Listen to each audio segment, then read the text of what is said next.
This is a 17 News special. Our mission is to retain and recruit high-value jobs. Most people don't realize what's being proposed. Tonight, an investigation into a proposed hydrogen energy power plant built right here in Kern County. It's really not that clean. There is so much danger involved. It's said to be the cleanest fossil fuel-based plant in the nation, but opponents claim it's no more than a glorified coal plant. The bottom line is just a bad fit for this area. This is an economic boom. Does the lure of hundreds of jobs coming from a $4 billion investment make it worth it? I like to view this as a win-win-win situation. We're opposed to this plan 100%. Hydrogen energy, pollution or solution? Here's Katey Rusch. Good evening and welcome to a special edition of 17 News at 6. Tonight we're doing something we've never done before, devoting an entire newscast to one issue, hydrogen energy, California, a power plant proposed right here in Kern County. Whether this plan is good for Kern County remains a point of contention. In fact, the idea is so divisive, even the pronunciation of its name is controversial. We have long called it HECA, but recently that pronunciation has become contentious. So for the purposes of this story, we'll call it what the developer calls it, HECA, short for Hydrogen Energy, California. 23 miles west of downtown Bakersfield sits a ranch past its glory. But peek past the overgrown brush and you'll see there's plans to change this plot of land forever. I get calls for requests for tours of the site on a weekly basis, and we haven't even broken ground. The concept is simple. Use the abundant resource of coal to make clean energy. It's good for the state, it's good for the nation. Here's their idea. Get coal and an oil refinery byproduct, then gasify the combination. In other words, heat it, creating hydrogen gas. That hydrogen will then be burned to generate electricity, and as a byproduct, make fertilizer. A lot of people don't realize that California imports over 90% of its fertilizer. The revolutionary part is what it will do with its carbon dioxide emissions, capturing the greenhouse gas and sending it via pipeline to the nearby Elk Hills oil field to enhance oil recovery and store the gas. The intention is to show a new way to generate, alternative energy, low carbon power. A concept fully supported by President Obama. If we can develop the technology to capture the carbon pollution released by coal, it can create jobs and provide energy well into the future. Which is exactly why the Department of Energy is backing the SCS Energy project financially, one of only 3 power plants to receive funding nationally. This project has global and national attention and significance. But to opponents, that's the fairy tale version of the story. Okay, it's false advertising to say this is clean energy. A group called Neighbors of HECA, their pronunciation, say this plant will pollute the air, deplete our water supplies, and store millions of gallons of lethal chemicals. There is so much danger involved. A fear expressed by another community when SCS proposed a plant in New Jersey. Called Pure Gen 1, it was almost identical to hydrogen energy, except it planned to store CO2 beneath the ocean floor. Pure Gen plant goes on the site right here. But when Governor Chris Christie came out against the proposal, SCS canceled the project and bought HECA, bringing its sales pitch to the small town of Tupman, California. It's a mile and a half. We're exactly a mile and a half downwind. The proposed site has long been farmland, formerly managed by Sam Ackerman. It's going to be a big boom for it. Right now, I don't know if you've been through Buttonwillow or Tupman, it's kind of like I don't want to say dying town, but it's surely on the decline. Its current population, 210. School and a post office. That's it. With high area poverty and unemployment, making HECA an attractive prospect for one big reason. Jobs. 2,000 plus construction jobs over 4 years, and an agreement with the union ensures all of those jobs will be local people. It's huge. This is a $4 billion project. And 200 full-time jobs for 25 years with an annual payroll of $21 million.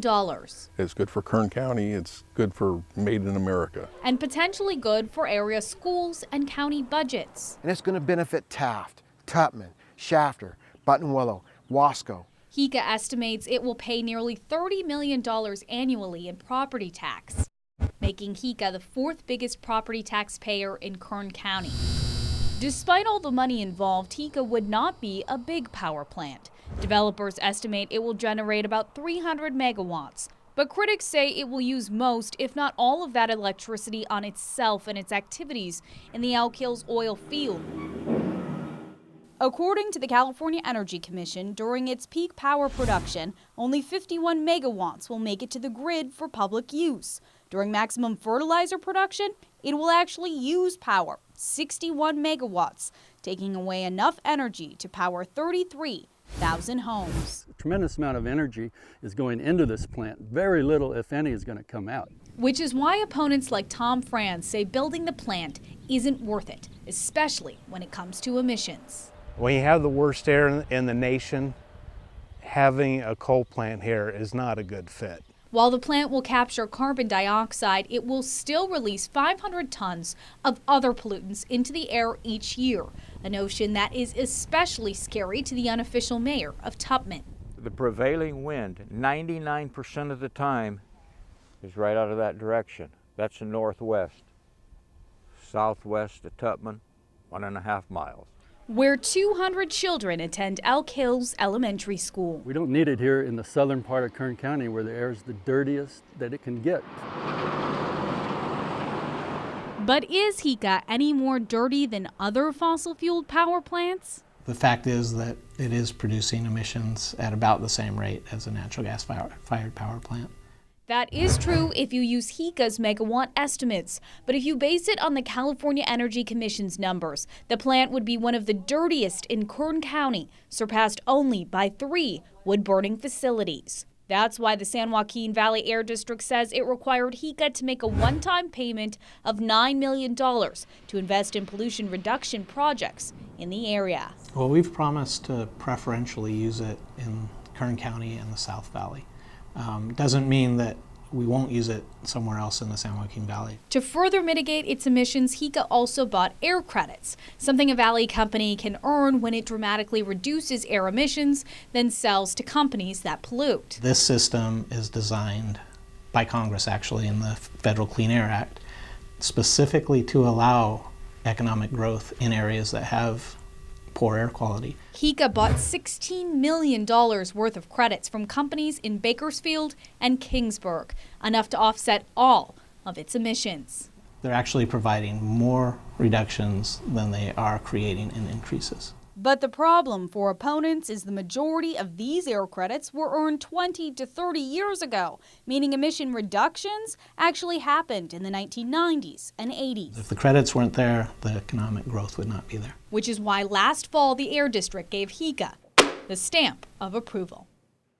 Air quality issues are just the beginning of concerns about hydrogen energy.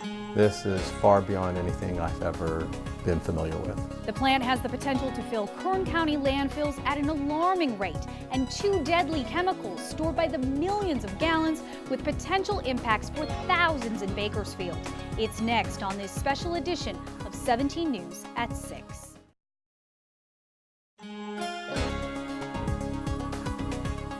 With deserts of solar panels and mountains covered in windmills, it's apparent Kern County has a lot of alternative energy.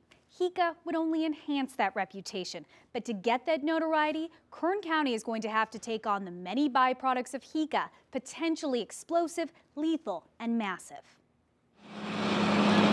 Crowded by seagulls. You see what you expect at Kern County landfills. Residential trash. But someday soon it may be filled only with a substance like this.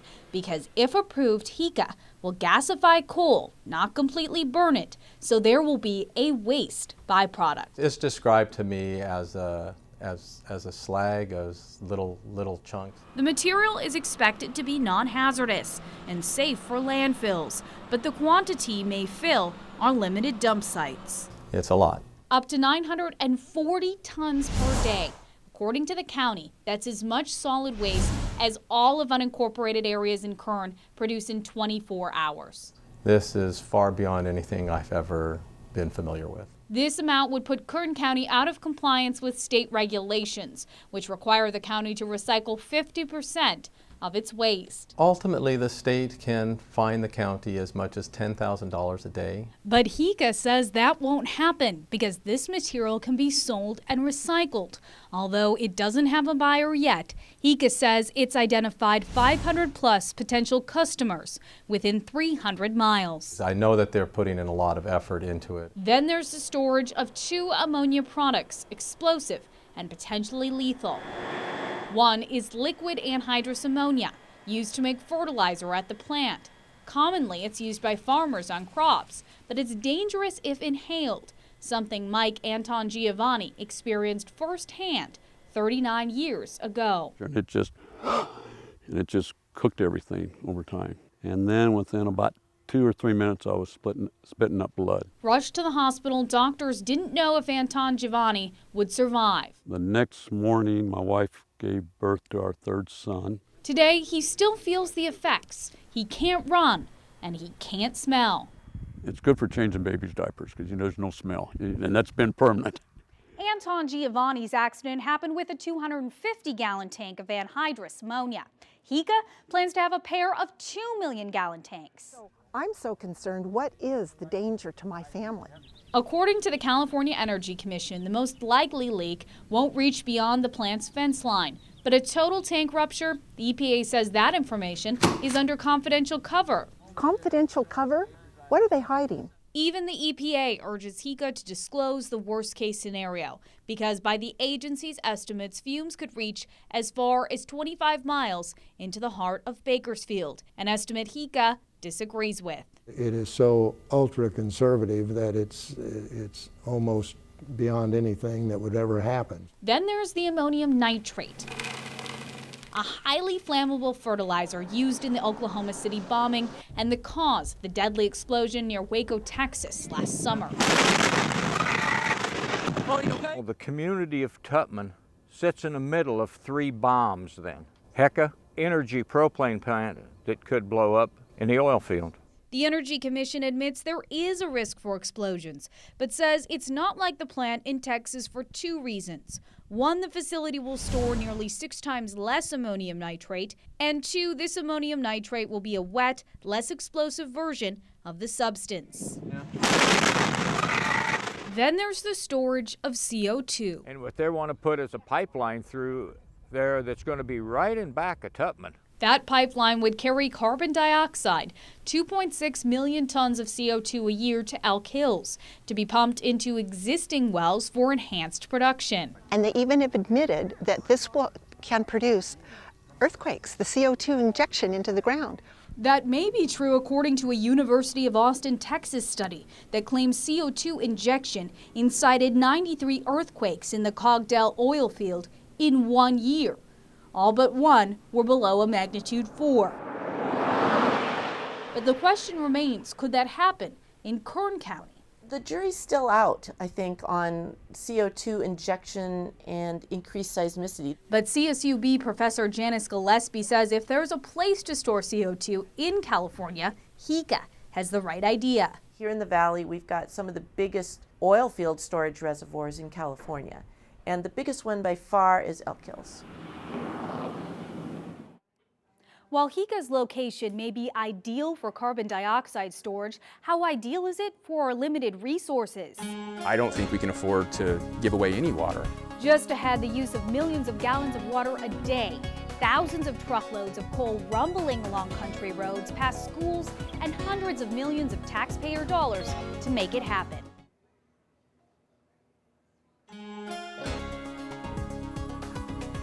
To make electricity, fertilizer, and carbon dioxide, HECA also plans to consume, namely water and coal, a consumption some feel may lead to the overuse of water and a constant stream of trucks through a city past homes and schools. Trucks this size pass by on these Wasco roads every day, but truck traffic here may soon double as big rigs become the primary carriers of coal from this terminal in Wasco to the hydrogen energy plant. The trucks will be fully enclosed, of course. Using this 27-mile route, a path that travels through Shafter, past farm fields, homes, and 2 schools. Well, the main discussion really started probably about a year and a half ago. Ernie Unruh is superintendent for both schools along the path. Obviously, the start times of the school is a big concern of ours. And so are the number of truck trips. The latest estimate is 150 round trips a day, 27 tons a load, and by our calculations, a truck in each direction every 10 minutes. Utilizing a dedicated fleet of 13 trucks, and they'll be running on a 24-hour, 7-day-a-week period. That is in addition to 224 daily truck trips, taking other materials like fertilizer and waste in different directions in and out of the plant, which is why the California Energy Commission has serious concerns HECA's trucks could substantially increase traffic and potentially degrade the roads. Problems HECA has promised to fix if the trucks have a significant impact. Then there's the use of water. 6.6 million gallons a day, 7,500 acre-feet a year, enough to fill more than 3,700 Olympic-sized swimming pools every year. It's valuable water for agriculture. But the district the water comes from, Buena Vista, says the water isn't usable on farms. We think that we're using water that would not be used productively within Buena Vista. That's because the water it plans to pump would come from here, where the district says the groundwater is brackish or salty. Yeah, you can feel the salt. The district says it's been trying for years to sell the brackish water because moving salty water out would allow fresh water to seep in. To us, we think we are actually adding to the supply by using this water. A seemingly perfect solution. The only problem is some hydrologists, including the California Energy Commission, believe if salty water is pulled out, even saltier water will move in, the opposite of what the district wants. We are looking at the same data and interpreting it in 2 different ways. The Energy Commission also says the district plan could overdraft our groundwater and cause subsidence or ground sinking. Additionally, farmers say this brackish water can be used on crops outside the district if it's blended with cleaner water. This is very usable water. It's been proven through scientific studies that you can use water that's even more brackish for crops like pomegranates, pistachios, and cotton. Buena Vista says it would have sold water to farmers, but no one ever asked. HECA, on the other hand, put up the cash, spending $20 to $30 million to drill wells and another $3 million a year for water. Money the district says it could use for district improvement projects. I call that good business. But opposing farmers call that a sellout. At this point, the district's judgment is somewhat clouded by the prospect of, $3 million plus a year in income. So where does HECA get all of this money to buy water, pollution credits, and new roads? According to the Department of Energy, it's federal funding. HECA has already spent $150 million of its $408 million allotment, and the plant hasn't even been approved. That's not right. On top of that, the California Energy Commission says Occidental of Elk Hills, the company agreeing to use the CO2, is discussing its continued participation in the project. And without a place to put the carbon dioxide, this piece of land may never see HECA built. HECA is still pushing forward even with feedback like this. Still to come, pages of potential impacts to the county, but local officials won't take a stance. Why Kern County is at the mercy of the state when it comes to hydrogen energy.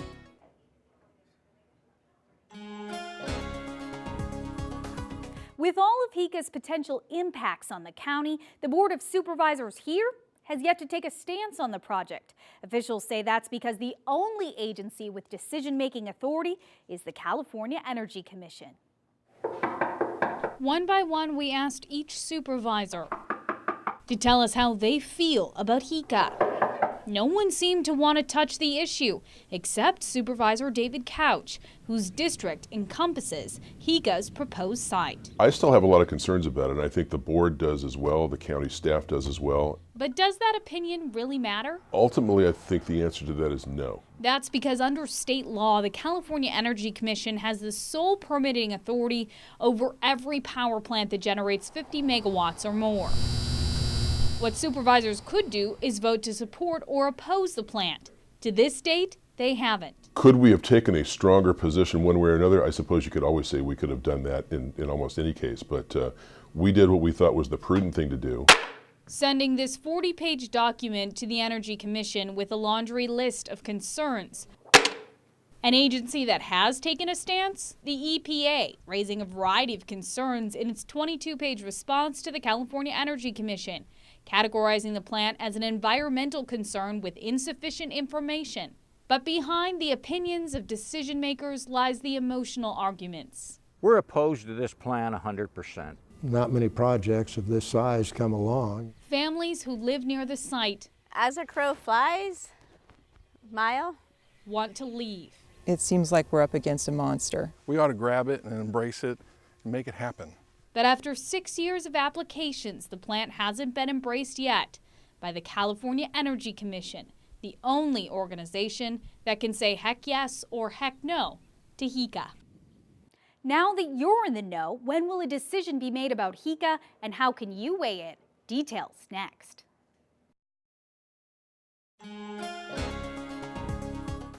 Now the question is, when could this plant be approved? Well, it's up to the California Energy Commission, a decision that's been delayed repeatedly as staff continue to pour over information, which means you can still weigh in. We have a link to where you can comment on our webpage, kerngoldenempire.com. Just click on the tab Hydrogen Energy.